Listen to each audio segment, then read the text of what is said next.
জাতীয় পার্টির নয়। এই কিতাবটা কোন ধর্মের অবলম্বন করে না। আল্লাহর কিতাবটা হলো সমগ্র মানব মণ্ডলী মানুষের জন্য হিদায়াতের একটা পথ। এই কোরআন যদি তুমি বাস্তব জীবনে মেনে নাও, আল্লাহ কিন্তু দেখে, আল্লাহ কিন্তু দেখবে তোমার অন্তর কতটুকু ভালো। তোমাকে নিয়ে আল্লাহ কোরআনে খেদমত করাতে পারে। আল্লাহ কোরআনটা কি অবস্থাতে আছে। আমি আল্লাহ রাব্বুল আলামিনের কালাম থেকে বলেছিলাম, যাদের মধ্যে আজকে আল্লাহর ভয় নাই, যাদের মধ্যে রাসূলের আদর্শ নাই, আজকে তারাই শুধু ক্ষতিগ্রস্তদের অন্তর্ভুক্ত হয়ে পড়েছে। ঠিক না? প্রত্যেকটা মানুষ ক্ষতির মধ্যে আছে। কোরআন ছেড়ে দেওয়ার কারণে আল্লাহর কোরআন আজকে ছেড়ে দিয়েছে। এই কোরআন ছেড়ে দেওয়ার কারণে মানুষ আজকে প্রত্যেকটা মানুষই ঘরের মধ্যে আজকে ঘরের সন্তান কথা শুনে না, স্ত্রী আজকে ভালো পথে থাকে না, আর সন্তান ভালো পথে চলে না। আজকে প্রত্যেকটা মানুষ আজকে এমনই একটা অন্ধকারের মধ্যে আছে। এই অন্ধকার থেকে দূরীভূত করার মূল উদ্দেশ্য হলো আল্লাহর কোরআন ছেড়ে দিয়ে মানুষ লাঞ্ছিত অপদস্থ হয়ে আজকে রাস্তার মধ্যে পড়ে পড়ে আছে বলে ঠিক না? কোরআনুল কারীমের মধ্যে আল্লাহ রাব্বুল আলামিন বললেন, ইন্নামাল মুমিনুনা আল্লাযীনা ইযা যুকিরাল্লাহু ওয়াজিলাত কুলুবুহুম ওয়া ইযা তুলিয়াত আলাইহিম আয়াতুহু زادتهم إيمانا وعلى ربهم يتوكلون। আমি এই আয়াতের সূরা আনফালের 2 নম্বরে আয়াত করেছি। এই আয়াতের ভিতরে আল্লাহ রাব্বুল আলামিন বলেন, ইন্নামাল মুমিনুনা আল্লাযীনা ইযা যুকিরাল্লাহ, যারা কি করবে যারা আল্লাহর নাম উচ্চারণ করবে, জিকির করবে, আল্লাহকে ডাকবে। ইন্নামাল মুমিনুনা আল্লাযীনা ইযা যুকিরাল্লাহ, যখন তাদের সামনে কি করা হয়, আল্লাহর নাম উচ্চারণ করা হয়, জিকির করা হয়, তখন তাদের কলবটা আল্লাহর ভয়ে কম্পন শুরু হয়ে যায়। দেখবেন আজকে কিছুদিন পূর্বে আমাদের মধ্যে একটা ভূমিকম্প হয়েছে। ভূমিকম্প শুধুমাত্র একটু নাড়া দিয়েছে, আমরা আতঙ্ক হয়ে পড়লাম। আজকে প্রত্যেকটা বিশ্ব জরিপের পৃথিবীর মধ্যে, সারা পৃথিবীর মধ্যে মানুষ যদি আজকে আল্লাহর ভয়টা তাকওয়াটা অন্তরে থাকতো, তাহলে কোনোদিন তার দ্বারা খারাপ কাজ করা সম্ভব হতো না। আজকে যদি প্রত্যেকটি মানুষ কোরআনের শিক্ষা অর্জন করে, দ্বীনি মাদ্রাসা থেকে যদি দ্বীনি ইলম অর্জন করে, যদি আল্লাহর ভয় অন্তরের মধ্যে নিয়ে আসতো, আর দ্বীনি মাহফিলের কথাগুলি, কোরআনের কথাগুলি মানুষের দিলের মধ্যে ঢোকে না, কারণ হলো দিল পড়ে গেছে, অন্তর আজকে শেষ হয়ে গেছে। ভালো দিনের জলসাগুলি, কোরআনের মাহফিলগুলি, দিনের যে মজলিসগুলি, দিনের কোরআনের মজলিসগুলি, জিকিরের মজলিসগুলি আজকে মানুষের অন্তর থেকে বের হয়ে আজকে দুনিয়ার অসংখ্য খারাপ জায়গার মধ্যে আজকে অন্তর দিয়ে ফেলে দিয়েছি। সম্পদের মধ্যে দিলাম, এই সন্তান, এই সম্পদ, এই গুণে আপনার ক্ষতির আশঙ্কা হয়ে যাবে। আপনি যে একটা সন্তান যে আজকে দিনের খাদেম বানাইতে পারেন, কোরআনের জ্ঞান অর্জন করে দিতে পারেন, আল্লাহর কসম করে বললাম, এই সন্তানটা বড় করে আপনার জন্য এমন কল্যাণকামী হবে দুনিয়াতে। কোরআন যদি কেউ ধরে নেয়, কোরআন যদি সিনার মধ্যে ধরে নেয়, কোরআনের জ্ঞান এলেন যদি অর্জন করে, তাহলে ব্যক্তিটা দুনিয়াতে কল্যাণকামী, আখিরাতে মুক্তির পথ। দুনিয়াতে যদি একজন মানুষ কল্যাণের ভাগীদারি না হয়, তাহলে আখিরাতে মুক্তিটা হবে কেমন করে? দুনিয়াতে তার শিক্ষার অর্জনটা করে নিতে হবে। আমি যে কথা বললাম, প্রিয় বন্ধুগণ, ভাইরা আমার, মাত্র হাতিপাড়া এলাকাবাসীর ভাইরা আমার, এই রাত কোরআনটা আজকের জন্য আপনাদের এই হাতিমারা এলাকার মধ্যে মাহফিলটা আজকের জীবনের জন্য শেষ। আজকে আপনার জীবনের জন্য শেষ মাহফিল হয়ে যেতে পারে। সারা বাংলাদেশ থেকে এত বড় মানের আলেম আসতেছে, এত বড় এলেমহীন, এত বড় এলেম অর্জনকারী ব্যক্তি আসতেছে। হযরত মাওলানা হাফেজ আবরারুল হক আসিফ সাহেব আসতেছে। আপনারা তার আলোচনা শুনবেন, দ্বিতীয় মেহমান তারও আলোচনা শুনবেন। আপনাদের অত্র এলাকার তৃতীয় মেহমান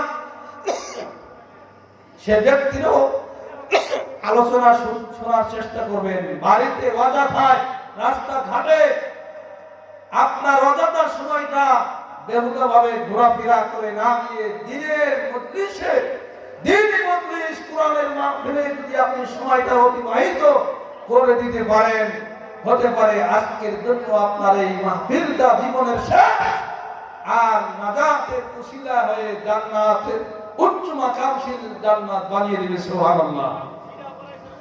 আমি যে কোরআন কারীম পড়েছিলাম, অন্যত্রে আল্লাহর নবী একটা হাদিস বললেন, আব্দুল্লাহ ইবনে আমর থেকে তারিখ বলা হলো, রাসূল সাল্লাল্লাহু আলাইহি ওয়াসাল্লাম বলছেন, ইউকালু লি সাহিবিল কুরআন ইকরা ওয়ারতাকি ওয়ারাত্তাল কামা কুনতা তুরাত্তিলু ফিদ দুনিয়া ফাইন্নাকা মানজিলাকা ইনদা আয়াতিন তাকরাউহা। এই কুরআন আবার অন্যটা হাদিস রয়েছে, فقال رسول الله صلى الله عليه وسلم يقول اقرأوا القرآن فإنه يأتي يوم القيامة شفيعا لأصحابه। এই কোরআন কি করবে? এই সাহিবুল কোরআন কেউ যদি পাঠ করে দুনিয়াতে যেমন ভাবে স্পষ্ট করে বিশেষ হরফে শব্দে তুমি পাঠ করতে লাগো, জান্নাতের ভিতরে তোমার ওইভাবে তুমি কোরআনটা পাঠ করবে। আর জান্নাতের ভিতরে জান্নাতের একটি করে তালা বিশিষ্ট জান্নাতের ঘর নির্মাণ করে দেওয়া হবে। এই মাদ্রাসা ছাত্র এলাকা হাতিমারা মুসলমান ভাইরা আমার, মাদ্রাসা উন্নতি কল্পী এত সুন্দর মনোরম এমন একটা সুন্দর পরিবেশ সৃষ্টি করে দিয়েছে মাদ্রাসা প্রাঙ্গণে মাহফিল। এই মাহফিল আপনার আমার কিয়ামতের দিন রাসূলের সুপারিশ এই মাদ্রাসা পর্যন্ত আপনার কিয়ামতের দিন কোরআনটা আপনার পক্ষে সুপারিশ করবে, আবার এই কোরআনটা আপনার বিপক্ষে সুপারিশ করবে। কোরআনটা আপনার পক্ষে সুপারিশ করবে, আবার বিপক্ষেও সুপারিশশীল হয়ে যাবে যদি কোরআনটা শ্রবণ না করেন। কোরআন কি জিনিস, এই কোরআন থেকে আপনি কোনোদিনও পারাপার কোরআন পাঠ করলেন 10টা করে নেকি আপনার আমলনামার মধ্যে লেখা হবে। যে শুনবে সর্বপ্রথম সূরাতুল বাকারার মধ্যে যে আমি একটা আয়াত করেছি, আল্লাহ রাব্বুল আলামিন বললেন, আলিফ লাম মিম যালিকাল কিতাবু লা রাইবা ফিহি হুদাল লিল মুত্তাকিন। আলিফ লাম মিম এমন একটি কিতাব, যে কিতাব যে ব্যক্তি পাঠ করবে, আল্লাহর কোরআনটা যে ব্যক্তি পাঠ করবে তার কি হবে? একটা হরফ যদি কোনো ব্যক্তি পাঠ করে তার আমলনামার মধ্যে 10টা নেকি লিপিবদ্ধ করে দেওয়া হবে। আর এই কোরআন যারা শ্রবণ করবে মনোযোগের সঙ্গে তার আমলনামার মধ্যেও আল্লাহ রাব্বুল আলামিন 10টা নেকি লিপিবদ্ধ করে দিবেন। আবার এই কোরআন শোনার জন্য, কোরআন শিক্ষার একটা দিনী মাদ্রাসা তৈরি করার জন্য একটা ছাত্র তৈরি করার জন্য একটা ফ্যাক্টরি ঘর নির্মাণ করার জন্য কাজ সহযোগিতা করবে, তৈরি করবে এই দিনী মাদ্রাস মসজিদ, দিনী মাদ্রাসা নবীর ঘর মাদ্রাসা আর বাইতুল্লাহ আল্লাহর ঘর যারা নির্মাণ করবে, কাজে অর্থ থেকে টাকা তারা আল্লাহর দেওয়া রিজিক থেকে আল্লাহর পথে একটু হলেও ব্যয় করবে, রব্বুল আলামিন বলেছে তাদের আমলনামার মধ্যে আল্লাহ রব্বুল আলামিন 10টা নেকি লিপিবদ্ধ করে দেবে। ও ভাই, তিনজন ব্যক্তির উপরে তার কম পক্ষে 10টা নেকি তার আমলনামার মধ্যে লিপিবদ্ধ করে দেবে। সুবহানাল্লাহ বিহামদিহি। আল্লাহ মাত্র বললেন যালিকাল কিতাবু লা রাইবা ফীহি, আর এমন একটি কিতাব, যালিকাল কিতাবু লা রাইবা ফীহি, এটা এমন একটি ওই কিতাব যে কিতাবের মধ্যে কোনো কি নাই, সন্দেহ নাই, ভুল নাই, ভুলের বিন্দু মাত্র ভুলের কোনো অবকাশ নাই। হুদাল লিল মুত্তাকিন, আর এটা হলো মুত্তাকিদের জন্য হেদায়েতের পথ। কোরআন যতক্ষণ আছে এই কোরআন সুপারিশ করবে কিয়ামতের দিন। কোরআন আপনি যদি সূরাতুন, এই কোরআনের ফজিলতপূর্ণ যে আয়াতগুলি আছে, সূরাগুলি আছে, কোরআনের ভিতরে আয়াতুল কুরসি আছে, যে আয়াতুল কুরসি আমরা সূরা বাকারার 255 নম্বর আয়াতে এটা সূরাতুল বাকারার মধ্যে পড়ি। এই সূরাতুল বাকারার 255 নম্বর আয়াতে কারিমা যদি কোনো ব্যক্তি ফরজ সালাতের পরে পাঠ করে, আল্লাহর নবী বলেছেন সে ব্যক্তি জান্নাতে যাওয়ার, জান্নাতে চলে যাবে। বললেন মৃত্যুবরণ করলেই তার রাস্তা হবে জান্নাত। সুবহানাল্লাহ। আল্লাহর নবী বললেন আরেকটি আয়াত দুইটি সূরা, একটি হলো নবী বললেন ইশার নামাজের পরে, ইশার নামাজ যত শেষ হয়ে গেল আর ওই ব্যক্তিটা যদি কি করে, সূরাতুল মুলক 29 পারার একটি সূরা, এই সূরা ইশার নামাজের পরে যদি কোনো ব্যক্তি নিয়মিত পাঠ করে, তেলাওয়াত করে ঘুমিয়ে যায়, নবী বললেন তার বুখারীর হাদিস, বুখারীতে একটা হাদিস আছে, লোকটি মৃত্যুবরণ করলো, মারা গেল, আল্লাহর হাবিব বলেছে তার কবরের মধ্যে একটা পাখি দান করে দেওয়া হবে। এই কোরআনগুলো শেখার মাধ্যম হলো মাদ্রাসা, দ্বীনের মার্কাজ। এইগুলি ফ্যাক্টরি তৈরি করার জন্য সন্তান দেবেন। আল্লাহ নবী বলেছে সন্তানদের, আল্লাহ নবী বললেন বুখারীর হাদিস আমি পেশ করছি, আবু হুরায়রা قال রাসূলুল্লাহ সাল্লাল্লাহু আলাইহি ওয়াসাল্লাম বললেন, নবী বলেন ইযা মাতাল ইনসানু কদা আনহু আমালুহু ইল্লা মিন সাদাকাতিন জারিয়া আও ইলমিন ইনতাফাহু বিহি আও ওয়ালাদিন সালিহুন ইয়াদউ লাহ। নবী বললেন মানব যখন মারা যাবে তখন তার সকল আমলের দরজাগুলি বন্ধ করে দেওয়া হবে, ইল্লা মিন সালাসাতিন সাদকাতিন জারিয়া, তার 3টা আমলের দরজা থাকবে খোলা। একটা হলো সাদকা জারিয়া, আর দ্বিতীয়টি হলো তার নেক আমল, আর 3 নম্বরটি হলো নেক সন্তান।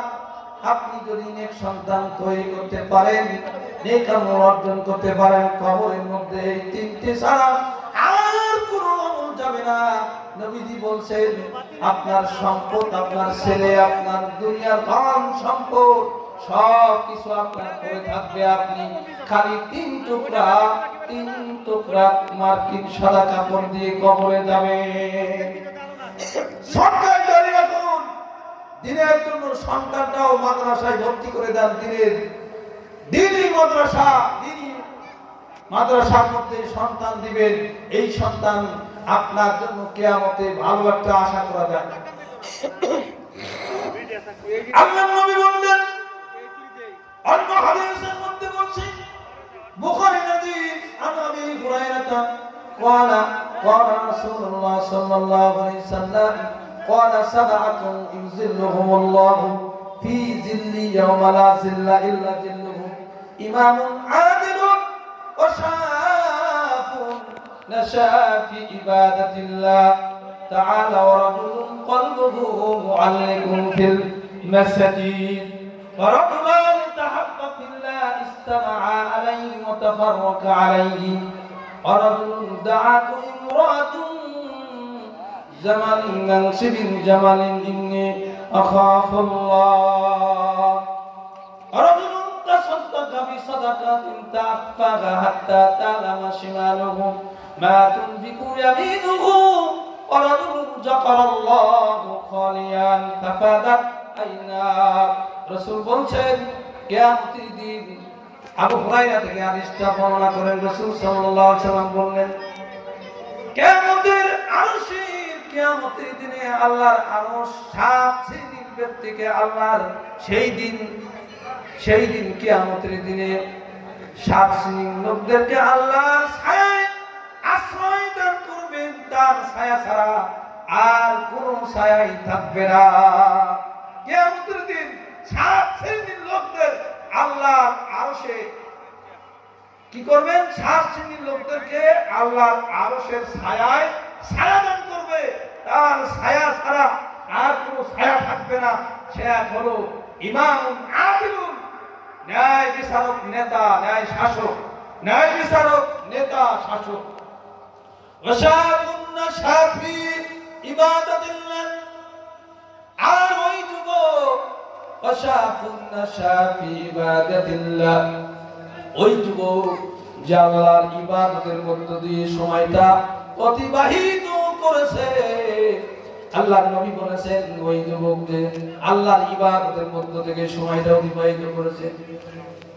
ইবাদাতুল্লাহ তাআলা ওয়া রাজুলুন কলবুহু মুআল্লিকুন ফিল মাসাজিদ আর তার অন্তরটা মসজিদের সঙ্গে জড়ানো ছিল মসজিদের সঙ্গে সম্পর্ক ছিল তার দিলটা অন্তরটা মসজিদের সঙ্গে কি ছিল জড়ানো ছিল আটকানো ছিল মসজিদের সঙ্গে সম্পর্ক ছিল আর ওই মসজিদ কিয়ামতের দিন আল্লাহর নবী বললেন তাকে সুপারিশ করে জান্নাতে নিয়ে যাবে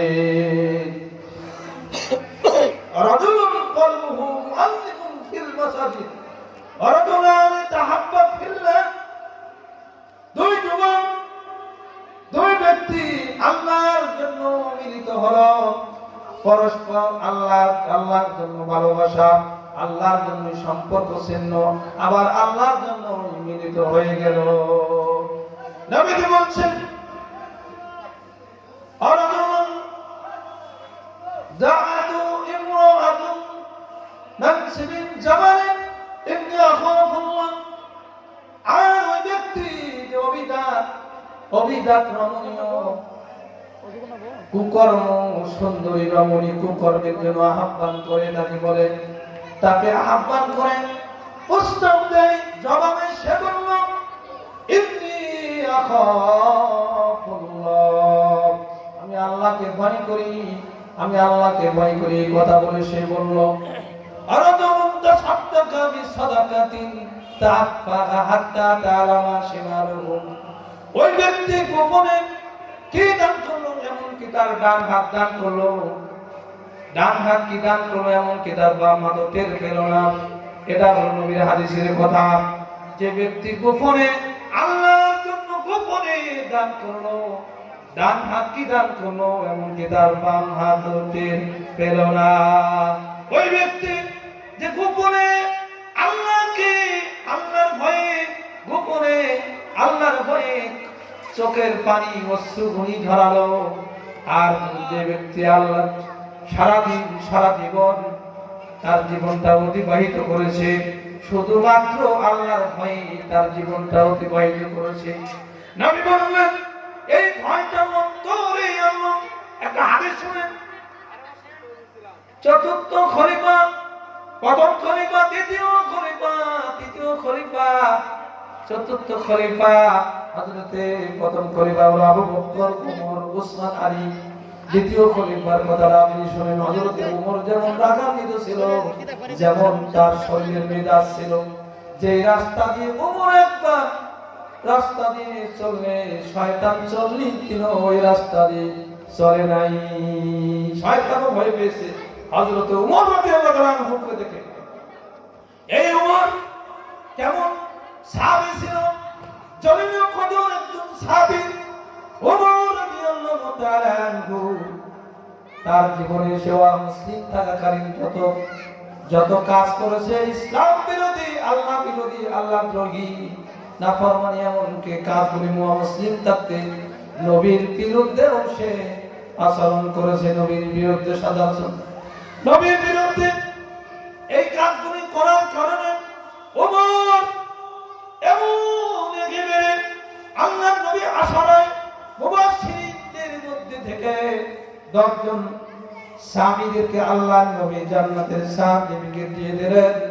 হযরতে ওমর এমন গুনাহীদের গুনার কথা স্মরণ করার পরে চোখ থেকে এত ঝর্ণার মতো পানি ছেড়ে দিয়ে ওমর রাতের বেলায় গুনগুন করে কাঁদে, আল্লাহর কাছে বলে আমি গুনাহগার, আমি গুনাহ করেছি। এই কান্না জান্নাতের সার্টিফিকেট প্রাপ্ত ওমরকে জান্নাতের সার্টিফিকেট দিয়ে দিলেন। অতীতের গুনাহগুলি ওমর স্মরণ করে এত কান্না শুরু করে দেয়, কান্নার চোখে তার 2 চোখের পানি পড়তে পড়তে চোখগুলি অন্ধের মধ্যে কালো হয়েছে। ওমরের অতীতের কথা স্মরণ করার পরে যদি এত কাঁদে ভাইরা আমার, ও আদিনা মুসলমান ভাইরা, পর্দার আড়ালের মা ও বোনেরা, মনোযোগের সঙ্গে আপনি শ্রবণ করুন। আল্লাহ রাব্বুল আলামিন আপনাকে, আপনি বলে আদম গুনার বোঝা মাথায় নিয়েছেন, গুনার বোঝা মাথায় নিয়েছেন, জীবনে অনেক অতিবাহিত হয়েছে, আপনার গুনাহ হয়েছে, চলতে ফিরতে সমস্ত জায়গার ভিতর থেকে কত গুনাহ করেছি। আমরা গুনার কথা স্মরণ করে আমরা কাঁদলাম না, আমরা গুনার কথা স্মরণ করে কাঁদলাম না রে ভাইরা আমার, মা বোনেরা। এখনো আপনাদেরকে আদিমারা মা বোনেরা, অত্র এলাকার মা বোনেরা, ভাইরা আমার, আমি অনুরোধ করে বলে গেলাম, আমি একজন মুসাফির মানুষ, আমি আপনাদের দিনী ভাই, আমি আপনি একটা কথা বলে গেলাম, জীবনে যত গুনাহ করছেন গুনার কথা স্মরণ করে সব কিছু ছেড়ে দিন, দুনিয়ার সব কুকর্ম, সব অন্যায়, অশ্লীল বাহায়াপনা সব ছেড়ে দেন রে মা, সব ছেড়ে দিয়ে আল্লাহর ভয়ে আপনারা অন্তরটা পরিশুদ্ধ করে আল্লাহর ভয়ে কাঁদেন, জাহান্নামের ভয়ে কাঁদেন। নবী বললেন আল্লাহর ভয়ে যারা কাঁদে আর আল্লাহর ভয়ে যারা কাঁদবে তাদেরকে আল্লাহর নবী বুখারীতে একটা হাদিস বলেছে আব্দুল্লাহ ইবনে উমর থেকে, হাদিসটা আমি শোনাই। রাসূল বললেন, কি বললেন? ক্বালা রাসূলুল্লাহ সাল্লাল্লাহু আলাইহি ওয়াসাল্লাম আফসুস সালাম ওয়া আকিমুত দুআ ওয়াল লাইল ওয়ান নাস নিয়াম। নবীজি বললেন, কি বলেছেন? যারা সিনা অসিনা ব্যক্তিকে পরস্পর দিনী ভাই হিসেবে সালাম প্রদান করবে, বেশি থেকে বেশি সালাম প্রদান করবে। নবীজি বললেন তারপরে কি করবে? ক্ষুধার্ত ব্যক্তিকে খানা খাওয়াবে। রাতে মানুষ যখন ঘুমিয়ে পড়ে তখন রাতের ওদিকে উঠে আল্লাহর ভয়ে, জাহান্নামের ভয়ে, আল্লাহ তাকওয়াশীল হিসেবে অন্তরটা পরিশুদ্ধ করে নিবে, ভয়ে কাঁদবে। আল্লাহর নবী বলেছে এই চোখটা জাহান্নামের ভয়ে, আল্লাহর ভয়ে, জাহান্নামের ভয়ে রাতে উঠে যদি কোরআন তেলাওয়াত করে আর জাহান্নামের ভয়ে যদি কাঁদে, নবী বলছেন ওই চোখটা আল্লাহর জাহান্নামে যাবে না। সুবহানাল্লাহ। আরেকটা হাদিস বলে আমি শেষ করব। নবী বললেন সালাতের মধ্যে বিনয় হন। আরেকটি শব্দ হলো আল্লাহর কোরআন বলেছে, আল্লাহর কোরআন বললেন, কি বললেন? ইয়া আইয়ুহাল্লাযীনা আমানুস তাঈনু বিস-সাবরি ওয়াস-সালাত ইন্নাল্লাহা মা'আস-সাবিরিন। আর কি কোনো বিশ্বাস ইমানদারেরা সালাত এবং ধৈর্যের মাধ্যমে আল্লাহর কাছে প্রার্থনা, সাহায্য চাও। আমরা সালাতের মধ্যে একটা সূরাতুল ফাতিহা পড়ি, ইয়্যাকা না'বুদু ওয়া ইয়্যাকা নাস্তাঈন। একমাত্র তোমার ইবাদত করি, একমাত্র তোমার ইবাদত করি, তোমার কাছে সাহায্য চাই। আমরা যার কিছু চাওয়া দরকার আল্লাহর কাছে চাবো। ইযা সাআলতা ফাসআলিল্লাহ ওয়া ইযা ইসতাআনতা ইসতাইন বিল্লাহ। সাহায্য যখন কিছু চাওয়ার আল্লাহর কাছে চাও। আপনি যদি আল্লাহর কাছে একটা জিনিসের জন্য চান, আল্লাহ আপনাকে দিয়ে দিবে, মানুষের কাছে চাওয়া যাবে না। কোরআন বলেন قد أفلح المؤمنون الذين هم في صلاتهم خاشعون। মুমিনরা সফল কাম হয়ে গেছে। আর সালাতের মধ্যে যে বিনয় নিয়ে বিনয় নিয়ে আবেগ নিয়ে আল্লাহর ভয় নিয়ে খুশু ভাবে সালাত নামাজ আদায় করবে, সেই ব্যক্তির নামাজটা আল্লাহর দরবারে গ্রহণ হবে। সুবহানাল্লাহ। আল্লাহ রাব্বুল আলামিন অন্যত্র এই সালাতের ব্যাপারে বললেন, সালাত কি জিনিস, সালাত আপনি এই নামাজ কি জিনিস, নামাজ আপনি করলেন না। আল্লাহ রাব্বুল আলামিন বলেন ওয়াকিমুস সালাতা ওয়া আতুস যাকাতা ওয়ারকাউ মা'আর রাকিন। তোমরা যথাযথভাবে সালাত কায়েম করো, যাকাত দাও, আর রুকুকারীদের সঙ্গে তোমরা রুকু করো। রুকুকারীদের সঙ্গে ওয়াস্তাঈনু বিস-সাবরি ওয়াস-সালাহ ইন্নাহা লাকাবীরাতুন ইল্লা আলাল খাশিঈন। তোমরা কি করো?